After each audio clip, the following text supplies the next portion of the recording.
Inireklamo ng NBI ang asawa at anak ni dating Congressman Mike Defensor dahil sa umano'y pambubugaw sa establishmento na pagmamay-ari raw nila. Itinanggi naman ang asawa ni Defensor na may koneksyon sila rito. Saksi, si John Consulta. Noong Miyerkules, niraid ng National Bureau of Investigation ang establishmentong ito.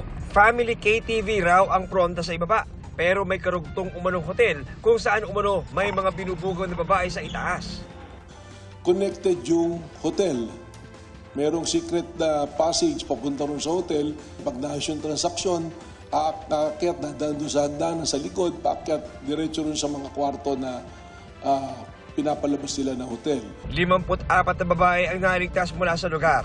Pero sabi ni NBI Director Melvin Matibag, may nadiskubre raw ang NBI matapos masuri ang mga dokumentong nakuha mula sa establishmento.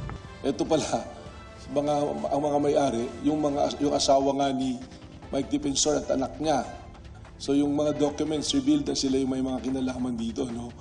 Chicago Blue Hotel shares the same address. Then there are interlocking officers and also directors na nandiyan. And it so happened the hotel is owned by Sirin, kung saan presidente yung asawa ni dating Congressman Mike Defensor. Kaya kahapon, nagsampa ang NBI ng reklamong paglabag sa Anti-Trafficking in Persons Act at Comprehensive Dangerous Drugs Act laban sa asawa at anak ni dating Congressman Mike Defensor.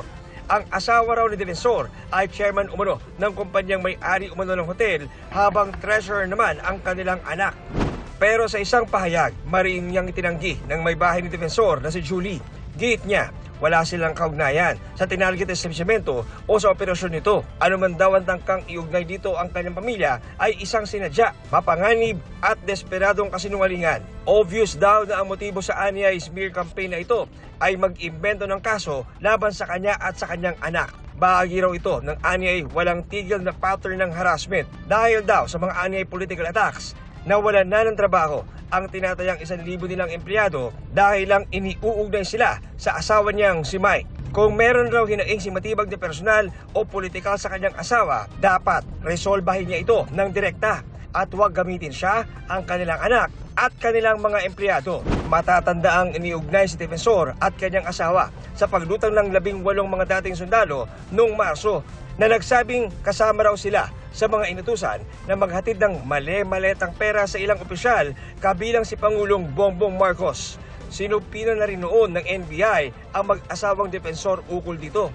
Tugon naman ni Matibag, It so happened that former Congressman Mike Defensor is so active in the political fronts.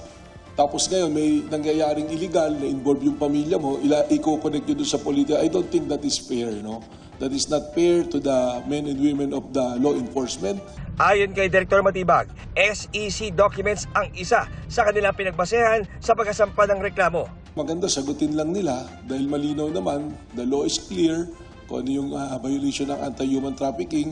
Sinusubukan din ng GMA News na makuha na ng panig si dating Congressman Defensor.